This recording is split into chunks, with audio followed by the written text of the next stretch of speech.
আল্লাহ পাক রব্বুল আলামিন ইবাদত শিক্ষা দিয়েছেন। কি শিক্ষা দিয়েছেন? ইবাদত শিক্ষা দিয়েছেন। ইবাদত হলো কি? আলহামদুলিল্লাহি রব্বিল আলামিন। ইবাদতটা শিক্ষা দিয়েছেন রবের তারিফ করা। কার তারিফ করা? রবের তারিফ করা। ইবাদত শিক্ষা দিয়ে দিয়ে এবার বলতেছে ইবাদত তো আরও আছে, ইবাদত আরও আছে। আমার কাছে চাওয়া, আল্লাহর কাছে চাওয়া, এটাও একটা ইবাদত, এটাও একটা ইবাদত। আমি আল্লাহর কাছে না চেয়ে দুনিয়াওয়ালার কাছে চাইবো না, এটা ইবাদত নয়। একমাত্র চাইতে গেলে আগে আল্লাহর কাছে চাইব, আগে আল্লাহর কাছে চাইব। আল্লাহ তার নিজের তারিফ করে এরপরে বলতেছেন ইয়্যাকা না'বুদু ওয়া ইয়্যাকা নাস্তাঈন। ইয়্যাকা না'বুদু, আল্লাহ পাক রব্বুল আলামিন তার তারিফ করে এবার আমাদেরকে বলতেছেন তোমরা বলো ইয়্যাকা না'বুদু, আমরা আপনার ইবাদত করি। কার ইবাদত করি? আপনার ইবাদত করি। আমরা যেহেতু আল্লাহর ইবাদত করি, এবার আমরা সাহায্য চাবো কার কাছে? যেহেতু আমরা আল্লাহর ইবাদত করি, ইবাদতের সহজ সরল বাংলা হলো দাসত্ব করা, গোলামি করা। কি করা? গোলামি করা। আমি যখন দুনিয়াওয়ালার গোলামি করব, দুনিয়াওয়ালা আমাকে কিছু ঘুষ দিবে। কি দিবে? ঘুষ দিবে, হারাম মাল দিবে। আমি যদি দুনিয়াওয়ালার পিছে পিছে দৌড়াই, দুনিয়াওয়ালা আমাকে চাউলের ভিজিট দিবে, চাউলের কার্ড দিবে, আমাকে টাকার কার্ড দিবে, আমি মাসে মাসে ভিজিট পাবো। আল্লাহ বলে হে গোলাম ভালো করে শুনে নাও, দুনিয়াওয়ালা তোমাকে দিলে আংশিক দিবে, সামান্য দিবে। ইয়্যাকা না'বুদু, আমি আল্লাহর গোলামি করো, ও ইয়্যাকা নাস্তাঈন, এবং তোমরা আমি আল্লাহর কাছে সাহায্য চাও। আমি আল্লাহর কাছে সাহায্য চাইবা তো এমন দাওয়া দিব দুনিয়ার কেউ তোমাকে যা দিতে পারে নাই, আমি আল্লাহ তোমাকে তার চাইতে বেশি দিয়া দিব। কে বলেছেন? আল্লাহ পাক রব্বুল আলামিন বলেছেন। তো আমরা কুরআনুল কারীমের প্রথম সূরা সূরাতুল ফাতিহা, এটা থেকে আমরা জানতে পারলাম ইবাদত করব কার? আল্লাহর। আবার সাহায্য চাবো কার কাছে? আল্লাহর কাছে। দুনিয়াওয়ালার কাছে সাহায্য চাইলে মুখের দিকে তাকাইবেন, যদিও মুখে হাসি থাকে কিন্তু চেহারার মধ্যে কেমন জানি মলিন মলিন, চেহারার মধ্যে কেমন জানি মলিন মলিন। কিন্তু আল্লাহ বলে গোলাম আমার কাছে চাইবা, আমি আল্লাহ খুশি হয়েছি, আমি আল্লাহ খুশি হয়ে যাই, আমি আল্লাহর কাছে চাও। দেখবেন মোহাব্বতের মানুষ, আপনি যাকে দিল দিয়ে মোহাব্বত করেন, আপনি যাকে অন্তর দিয়ে মোহাব্বত করেন, যার জন্য আপনি জীবন দিতে তৈয়ার, ওই মানুষটা যদি আপনার কাছে কিছু আবদার করে আপনি অনেক খুশি হয়ে যান। খুশি হন না? আল্লাহ পাক আমাদেরকে অনেক মোহাব্বত করেন, অনেক মোহাব্বত করেন। আল্লাহ পাক রব্বুল আলামিন আমাদেরকে অনেক ভালোবাসেন। এই জন্য আল্লাহ বলে গোলাম তুমি যখন আমার কাছে চাও, আমি আল্লাহ নারাজ হই না, আমি আল্লাহ খুশি হয়ে আছি। তো মূল কথা হলো দাওয়াত ও তাবলীগ। দাওয়াত ও তাবলীগের কাজ রাসূল সাল্লাল্লাহু আলাইহি ওয়াসাল্লাম তিনার মাধ্যমেই জারি হয়েছে। তিনার কাছেই দাওয়াত ও তাবলীগের কাজ নিয়ে জিবরাইল আলাইহিস সালাতু ওয়াস সালাম আসতেন। আমরা যে হাদিসগুলো বলি, এই যে এখন একটা হাদিস আপনাদের সামনে পাঠ করেছি, বিশাল বড় একটা হাদিস। হাদিসটি যে কিতাবের মধ্যে আসছে, ওই কিতাবটাও গ্রহণযোগ্য কিতাব মুসলিম শরীফ। কিতাবের নাম কি? মুসলিম শরীফ। যে সিয়াসিত্তা 6টা কিতাব আছে, 6টা কিতাবের মধ্যে গ্রহণযোগ্য একটা কিতাব, ওই কিতাবের নাম হলো মুসলিম শরীফ। এই হাদিসটা 2টা কিতাবের মধ্যে আসছে। এক কিতাবের নাম মুসলিম শরীফ আর এক কিতাবের নাম নাসাই শরীফ। দুটোটাই বড় বড় কিতাব। এই কিতাবের মধ্যেও রাসূল সাল্লাল্লাহু আলাইহি ওয়াসাল্লাম দাওয়াতের কাজকে শিক্ষা দিয়েছেন। কি শিক্ষা দিয়েছেন? দাওয়াতের কাজকে শিক্ষা দিয়েছেন। এবার আমরা সরাসরি হাদিসের মধ্যে চলে যাই। আন আনাস ইবনে মালিক রাদিয়াল্লাহু আনহু قال, হাদিসটা বর্ণনাকারী আল্লাহ রাসূল সাল্লাল্লাহু আলাইহি ওয়াসাল্লামের একেবারেই কাছের একজন সাহাবী হযরত আনাস রাদিয়াল্লাহু তাআলা। এই নামটা কি আজকে নতুন শুনেছেন নাকি আরও শুনেছেন? আর আমরা অনেকবার শুনেছি, অনেকবার শুনেছি। এমন কোনো আলেম নাই এই নামটা বলা বাকি আছে। এটা অনেক প্রসিদ্ধ নাম এবং প্রসিদ্ধ সাহাবী। হযরত আনাস রাদিয়াল্লাহু তাআলা আনহু থেকে বর্ণিত, তিনি বলেন, একটু খেয়াল করেন, খেয়াল করলে বুঝতে পারবেন, হাদিসটা একটু বড়। নুহিনা আন্নাস আলা রাসূলুল্লাহ সাল্লাল্লাহু আলাইহি ওয়াসাল্লাম আন শাইইন, আল্লাহর রসুল সাল্লাল্লাহু আলাইহি ওয়াসাল্লাম আমাদেরকে নিষেধ করেছেন, আমাদেরকে বারণ করেছেন প্রয়োজন ব্যতীতে কোনো কিছু জিজ্ঞেস করতে, কোনো কিছু জানতে প্রয়োজন ছাড়া আল্লাহ রসুলকে প্রশ্ন করতে আমাদেরকে কি করেছেন? নিষেধ করেছেন। আমরা যাতে আমাদের জরুরত ছাড়া, আমাদের প্রয়োজন ছাড়া আল্লাহ রসুল সাল্লাল্লাহু আলাইহি ওয়াসাল্লামকে আমরা যাতে করে কিছু জিজ্ঞেস না করি, আমরা উপস্থিত সাহাবা কিরামকে আল্লাহ রসুল কি করেছেন? নিষেধ করেছেন। ফাকানা ইউজিবুনা, আমাদের কাছে খুবই আনন্দ লাগতো, আইয়াজি আর রজুলু মিন আহলিল বাদিয়াতিল আকিল, গ্রাম্য কোনো বিবেকবান বান্দা, গ্রাম্য কোনো বুদ্ধিমান বান্দা আল্লাহ রসুল সাল্লাল্লাহু আলাইহি ওয়াসাল্লামের দরবারে এসে আল্লাহ রসুল সাল্লাল্লাহু আলাইহি ওয়াসাল্লামকে দিন সম্পর্কে কোনো কিছু জিজ্ঞাসা করবে। আমরা অনেক আনন্দ হইতাম, আমাদের কাছে খুবই আনন্দ লাগতো। গ্রাম্য থেকে কোনো বিবেকমান বুদ্ধিমান আল্লাহর বান্দা শিয়া আল্লাহ রসুল সাল্লাল্লাহু আলাইহি ওয়াসাল্লামকে দিন সম্পর্কে কোনো কিছু জিজ্ঞাসা করবে আর আমরা তা জেনে নিব। ফায়াস আলুহু ওয়া নাহনু নাসমাউ, আল্লাহ রসুলকে দিন সম্পর্কে কোনো কিছু জিজ্ঞাসা করবে আর আমরা তা জেনে নিব, আর আমরা তা শুনে নিব। ফাজাআ রাজুলুম মিন আহলিল বাদিয়াতিল আকিল, ফাজাআ রাজুলুম মিন আহলিল বাদিয়া, এমত অবস্থায় যখন এই কথা সাহাবা কিরাম বলা বলি করতেছে, হঠাৎ করে তাকে দেখে এক আল্লাহর বান্দা আল্লাহ রসুল সাল্লাল্লাহু আলাইহি ওয়াসাল্লামের দরবারে এসে হাজির। সাহাবা কিরাম তামান্না করেছে গ্রাম্য থেকে কোনো আল্লাহর বান্দা আসবে আল্লাহ রসুলের কাছে, দিন সম্পর্কে জিজ্ঞাসা করবে, আমরা তা শুনে নেব। দিলে ভালো জিনিস তামান্না করা এটাও ইবাদতের অন্তর্ভুক্ত, এটাও ইবাদতের অন্তর্ভুক্ত। সাহাবা একরাম তামান্না করেছে, সাথে সাথে আল্লাহর বান্দা রসুলের দরবারে চলে আসলো। আল্লাহর বান্দা রসুল আরবি সাল্লাল্লাহু আলাইহি ওয়াসাল্লামের দরবারে চলে আসার পর রসুলকে জিজ্ঞাসা করলেন, ইয়া মুহাম্মদ, হে মুহাম্মদ, আতানা রসুলুকা ফাজাআমা লানা আন্নাকা তাজউমু আন্নাল্লাহা আরসালাক, ও নবী, আপনি একজন দারুল বাহক, আপনি একজন আপনার সাহাবীকে আমাদের রাষ্ট্রে পাঠিয়েছেন, সে আমাদের কাছে নিকট পৌঁছেছে, আমাদের কাছে এসেছে, আসিয়া আমাদেরকে সে বলেছে আপনি নাকি বলেছেন আপনাকে আল্লাহ পাক রব্বুল আলামিন নবী হিসাবে দুনিয়ার জমিনে প্রেরণ করেছেন।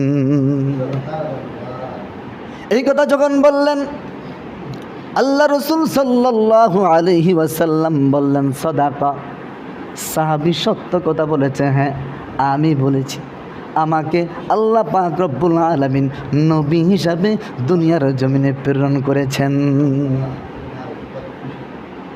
এরপরে আগন্তুক আল্লাহর বান্দা গ্রাম্য থেকে যে আল্লাহর বান্দা রসুলের দরবার আসলেন, ওই আল্লাহর বান্দা রসুলকে প্রশ্ন করলেন, কালা ফামান খলাকাস সামাআ, ক্বালা আল্লাহ, ক্বালা ফামান খলাকাল আরদ, ক্বালা আল্লাহ, ক্বালা ফামান নাসাবা হাযিহিল জিবালা ওয়া জাআলা ফীহা মা জাআলা, ক্বালা আল্লাহ। গ্রাম্য আল্লাহর বান্দা আল্লাহর রসুল সাল্লাল্লাহু আলাইহি ওয়াসাল্লামকে এক নম্বর প্রশ্ন করেছেন, ওগো নবী মুহাম্মদ, এই যে এই আসমানকে বানাইছে, কি প্রশ্ন করলেন? এক নম্বর প্রশ্ন করলেন, ওগো নবী আসমানকে বানাইছেন। আল্লাহ রসুল একটা জবাব দিয়েছেন, এই জবাবটা আপনারা সবাই আমার সাথে দিবেন, আল্লাহ। আসমানকে বানাইছে, আল্লাহ রসুল এই উত্তরটাই দিলেন। আগন্ত আল্লাহর বান্দার দুই নম্বর প্রশ্ন ছিল, এই জমিনকে বানিয়েছে। আল্লাহ রসুল উত্তর দিলেন আল্লাহ। এরপরে আগন্তুক ব্যক্তির 3 নম্বর প্রশ্ন ছিল, পর্বতমালা পাহাড় পর্বতমালাকে স্থাপন করেছেন এবং এই 2 পাহাড়ের মাঝখানে যে গিরিপথগুলা সেগুলা কে সৃষ্টি করেছেন? আল্লাহর রসুল উত্তর দিলেন আল্লাহ। 3টা প্রশ্ন করার পর এবার আল্লাহর বান্দা আগন্তুক ব্যক্তি আল্লাহ রসুলকে আবার পাল্টা প্রশ্ন করেছেন। ক্বালা ফাবিল্লাযী খালাকাস সামাআ ওয়া খালাকাল আরদা ওয়া নাসাবা হাযিহিল জিবালা আল্লাহু আরসালাক। কঠিন একটা প্রশ্ন। ওগো নবী, ভালো করে শুনে নেন যে আল্লাহ এই আসমানকে সৃষ্টি করেছেন, এই জমিনকে সৃষ্টি করেছেন, পাহাড় পর্বতমালাগুলা স্থাপন করেছেন, ওই আল্লাহ কি আপনাকে দুনিয়ার জমিনে প্রেরণ করেছেন? প্রশ্ন করেছেন। ওগো নবী, ওই সত্তার শপথ যিনি আসমান সৃষ্টি করেছেন, যিনি জমিন সৃষ্টি করেছেন, পাহাড় পর্বতগুলা স্থাপন করেছেন, ওই আল্লাহ কি আপনাকে রসুল হিসাবে দুনিয়ার জমিনে প্রেরণ করেছেন?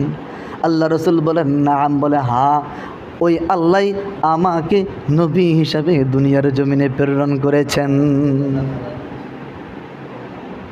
আল্লাহ রসুল উম্মতকে জানিয়ে দিয়েছেন, সাহাবে কেরামকে জানিয়ে দিয়েছেন। যখন সাহাবে কেরাম 2 ব্যক্তির মাঝখান থেকে যেই কথাগুলো বের হয়, নবীর মুখ থেকে বের হয়, আগন্তুক আল্লাহর বান্দার জবান থেকে বের হয়, এই উভয়ের পক্ষের কথাগুলো সাহাবে কেরাম নোট করতেছিল। কি করতেছিল? হযরত আনাস রাদিয়াল্লাহু তাআলা আনহু নোট করে করে করে করে সমস্ত উম্মতদেরকে জানায়া দিয়েছেন। এরপরে আগন্তুক আল্লাহর বান্দা আল্লাহ রসুল সাল্লাল্লাহু আলাইহি ওয়াসাল্লামের কাছে আরেকটা সত্য জানতে চেয়েছেন। এগুলা জানতেছে মানার জন্য, ছাড়ার জন্য না। এগুলা জানতেছেন করার জন্য, ছাড়ার জন্য না। আজকে আমরা মানুষ, আমল আমরা শিখি, আমল সম্পর্কে আমরা জানি করার জন্য জানি না, ছাড়ার জন্য করি। কিন্তু সাহাবে কেরাম কিছু জানতো করার জন্য, সাহাবে কেরাম কোনো কিছু ছাড়ার জন্য করতেন না। ক্বালা ওয়া যা'আমা রাসূলুকা আন্না আলাইনা 5 সালাওয়াতিন ফি ইয়াউমিনা ওয়া লাইলাতিনা। আল্লাহ রসুল সাল্লাল্লাহু আলাইহি ওয়াসাল্লামকে বললেন, ও মুহাম্মদ, আপনি যেই বান্দাকে দূত করে আমাদের কাছে পাঠিয়েছেন, আমাদের নিকট এসেছে, ওই বান্দা আরও বলেছে, আপনি নাকি বলেছেন আমাদের উপর দিনে এবং রাতে 5 ওয়াক্ত নামাজ ফরজ করা হয়েছে। আল্লাহ রসুল সাল্লাল্লাহু আলাইহি ওয়াসাল্লাম উত্তর দিলেন, ক্বালা সাদাকা, সে সত্য কথা বলেছেন। হ্যাঁ, আল্লাহ পাক রব্বুল আলামিন তোমাদেরকে একটা বিধান দিয়েছেন, দিনে এবং রাতে আমরা যে 5 ওয়াক্ত নামাজ পড়ি, এই নামাজটা কি শুধু দিনের মধ্যে সীমাবদ্ধ নাকি রাত্রেও আছে? এই জন্যই আল্লাহ রসুল সাল্লাল্লাহু আলাইহি ওয়াসাল্লাম বললেন, হ্যাঁ, দিনে এবং রাতে তোমাদের উপর 5 ওয়াক্ত নামাজ ফরজ করা হয়েছে। ক্বালা ফাবিল্লাযী আরসালাকা আল্লাহু আমারাকা বিহাযা। আল্লাহর বান্দা বলতেছেন, ওই সত্তার শপথ যিনি আপনাকে প্রেরণ করেছেন, ওই আল্লাহ কি আপনাকে এই 5 ওয়াক্ত নামাজের আদেশ দিয়েছেন? আল্লাহ রসুল বলেন, ক্বালা নাম, হ্যাঁ, ওই আল্লাহ পাক রব্বুল আলামিন আমাকে এই 5 ওয়াক্ত নামাজের আদেশ দিয়েছেন। এরপরে আল্লাহর বান্দা আবার বললেন, ক্বালা ওয়া যা'আমা রাসূলুকা আন্না আলাইনা যাকাতান ফি আমওয়ালিনা। এর মুসলিম শরীফের হাদিস থেকে আপনাদেরকে কথাগুলো শোনাইতেছি, খুব গুরুত্ব সহকারে শুনবেন। আল্লাহর বান্দা আল্লাহ রসুল সাল্লাল্লাহু আলাইহি ওয়াসাল্লামকে বলতেছেন, ওগো মুহাম্মদ, এই বান্দা আমাদেরকে আরও বলেছে, আপনি নাকি বলেছেন যেই বান্দা সম্পদশালী, টাকা উপার্জন করতে করতে করতে করতে আল্লাহ পাক তাকে কি বানিয়েছে? ধনী বানিয়েছে। ওই বান্দার উপর নাকি আল্লাহ পাক রব্বুল আলামিন যাকাতকে ফরজ করে দিয়েছেন। আল্লাহ রসুল বলেন ক্বালা সাদাক, ওই বান্দা সত্য কথা বলেছে, ওই বান্দা সত্য কথা বলেছে। এরপরে আল্লাহর বান্দা আবার বলতেছেন ক্বালা ওয়া যাআমা রাসূলুকা আন্না আলাইনা সাওমা শাহরি রমাদানা ফি সানাতিনা। আগন্তুক ব্যক্তি আল্লাহ রসুল সাল্লাল্লাহু আলাইহি ওয়াসাল্লামকে বললেন, ও মুহাম্মদ, ও পয়গম্বর, আমাদের কাছে যেই বান্দা গিয়েছে ওই বান্দা আরও বলেছে আল্লাহ পাক রব্বুল আলামিন নাকি বছরের মধ্যে একটা মাস আছে রমাদান মাস। কি মাস? রমাদান মাস। এই মাসের একটা মাসের রোজা নাকি আল্লাহ পাক রব্বুল আলামিন আমাদের উপর ফরজ করেছেন। আল্লাহ রসুল সাল্লাল্লাহু আলাইহি ওয়াসাল্লাম বললেন সাদাকা, সে সত্য কথা বলেছে, সে সত্য কথা বলেছে। আবার বলতেছেন ক্বালা ফাবিল্লাযী আরসালাকা আল্লাহু আমারাকা বিহাযা, যেই কথাগুলো বললাম, নামাজের কথা বললাম, যাকাতের কথা বললাম, রোজার কথা বললাম, মাঝখানে আরেকটা কথা জিজ্ঞেস করলো, ওই কথাটা হলো হজ সম্পর্কে। কি সম্পর্কে? হজ সম্পর্কে। আল্লাহ পাক রব্বুল আলামিন বান্দাকে মোহাব্বত করে, দয়া করে, মায়া করে ধনী বানিয়েছেন। কি বানিয়েছেন? ধনী বানিয়েছেন। এমন ধনী বানিয়েছেন, এমন টাকার মালিক বানিয়েছেন যে টাকা তাকে বাইতুল্লাহ পর্যন্ত পৌঁছার সামর্থ্য রাখে। এমন ধনী করেছেন, এমন ধনী ব্যক্তির জন্য নাকি জীবনে একবার আল্লাহ পাক রব্বুল আলামিন হজকে ফরজ করেছেন। আল্লাহ রসুল সাল্লাল্লাহু আলাইহি ওয়াসাল্লাম বললেন সাদাকা, ওই বান্দা সত্য কথা বলেছে। 1 নম্বর জানলেন নামাজ সম্পর্কে, 2 নম্বর জানলেন যাকাত সম্পর্কে, 3 নম্বর জানলেন রোজা সম্পর্কে, 4 নম্বর জানলেন হজ সম্পর্কে। এই 4টা বিষয় জানার পর আল্লাহর রসুল সাল্লাল্লাহু আলাইহি ওয়াসাল্লামকে এবার শক্তভাবে আল্লাহর বান্দা জিজ্ঞাসা করতেছে, ওগো মুহাম্মদ, ওগো নবী, যে আমলগুলা জিজ্ঞাসা করলাম, যে বিষয়গুলা জিজ্ঞাসা করলাম, এই বিষয়গুলা যে আল্লাহ আপনাকে রসুল হিসাবে প্রেরণ করেছেন, ওই আল্লাহ কি আপনাকে এই বিষয়ের আদেশ দিয়েছেন? আল্লাহ রসুল সাল্লাল্লাহু আলাইহি ওয়াসাল্লাম বলেন নাম, হ্যাঁ, যেই কয়টা বিষয় তুমি আমাকে জিজ্ঞেস করেছ, যেই কয়টা বিষয় আমার পক্ষ থেকে একজন আল্লাহর বান্দা গিয়ে তোমাকে দাওয়াত দিয়েছেন, এটা ওই বান্দা সত্য কথা বলেছে, আমিও সত্য কথা বলেছি। আমিও সত্য কথা বলেছি যে আল্লাহ পাক রব্বুল আলামিন আমাকে নবী হিসাবে প্রেরণ করেছেন, ওই আল্লাহ পাক রব্বুল আলামিন এই বিষয় আমাদেরকে জানিয়ে দিয়েছে। এরপরে বর্ণনাকারী হযরত আনাস রাদিয়াল্লাহু তাআলা আনহু, বর্ণনাকারী হযরত আনাস রাদিয়াল্লাহু তাআলা আনহু বলেন ক্বালা থুম্মা ওয়াল্লা, এই আমলগুলা জানার পর বান্দাবারে চলে যাইতেছে। আমলগুলা জানার পর, সমস্ত আমলগুলা জানলো, বুঝলো, বোঝার পর আবার আল্লাহর বান্দা চলে যাইতেছে। চলে যাওয়ার পর একটা কথা বলল, ওয়াল্লাযী বাআসাকা বিল হক, ওয়াল্লাযী বাআসাকা বিল হক। আল্লাহর বান্দা যাওয়ার সময় একটা কথা বলে গিয়েছেন যে আল্লাহ আপনাকে সঠিক দিন নিয়ে দুনিয়ার জমিনে প্রেরণ করেছেন, ওই সত্তার শপথ, লা আজিদু আলাইহিন্না ওয়ালা আনকুসু মিনহুন্না, যেই কয়টা আমল আমি শিখেছি এই কয়টা আমল থেকে আমি একটু বৃদ্ধি করব না, একটুও কম করব না। যেই কয়টা আমল আমি শিখেছি, যেই কয়টা আমল আমি জেনেছি, এই কয়টা আমল থেকে বিন্দু পরিমাণ আমি বেশি করব না, এর চাইতে আমি কমও করব না। ফাকালান নবী সাল্লাল্লাহু আলাইহি ওয়াসাল্লাম, আল্লাহ রসুল সাল্লাল্লাহু আলাইহি ওয়াসাল্লাম সাহাবা ইকরামদেরকে জানিয়ে দিয়েছেন। কাদেরকে? সাহাবা ইকরামদেরকে জানিয়ে দিয়েছেন লা ইন সাদাকা, এ সাহাবীরা, এই যেই বান্দা আমার কাছে আসলো, যেই স্বীকারোক্তি দিল, এটা যদি সে সত্যি সত্যি পালন করে থাকে, লা ইন সাদাকা লা ইয়াদখুলান্নাল জান্নাহ, সে অবশ্যই জান্নাতের মধ্যে প্রবেশ করবে। এজন্য আমরা জানতে পারলাম ইবাদত করব কার? আল্লাহ, ইয়াকা না'বুদু ওয়া ইয়াকা নাস্তাঈন, আমরা ইবাদত করব আল্লাহর এবং আমরা সাহায্য চাবো কার কাছে? আল্লাহর কাছে। হাদিসের মাধ্যমে, আয়াতের মাধ্যমে আমরা জানতে পারলাম ইবাদত করব তো বেশি ইবাদত করার কথা আয়াতের মধ্যে বলা হয় নাই, হাদিসের মধ্যেও বলা হয় নাই। ইবাদত করতে হবে ইখলাস ওয়ালা ইবাদত। কি ওয়ালা ইবাদত?